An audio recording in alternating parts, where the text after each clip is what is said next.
মার্কিন president Donald Trump প্রশাসনের অভিবাসীদের বহিষ্কারের বিরোধিতা করছেন ৫৫% আমেরিকান, যা ফেব্রুয়ারির পর থেকে ১০ পয়েন্ট বেশি। সিএনএন এর নতুন এক জরিপে তথ্য উঠে এসেছে। জরিপে দেখা গেছে যুক্তরাষ্ট্রে অবৈধভাবে বসবাসকারী অভিবাসীদের বিতাড়নের ক্ষেত্রে প্রেসিডেন্ট ট্রাম্প বাড়াবাড়ি করছেন বলে মনে করেন দেশটির অর্ধেকের বেশি মানুষ।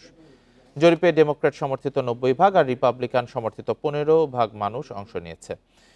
জরিপ অনুযায়ী অবৈধ অভিবাসীদের রাখতে নতুন বন্দিশালা নির্মাণ পরিকল্পনার বিরোধিতা করছেন ৫৭% মানুষ, আর ৫৩% অভিবাসন ও শুল্ক প্রয়োগের বাজেট $1 বিলিয়ন বৃদ্ধির বিরোধিতা করছেন। এছাড়া ট্রাম্পের জন্মগত নাগরিকত্ব বাতিলের প্রচেষ্টার বিরোধিতা করেন প্রায় ১০ জনের মধ্যে ৬ জন।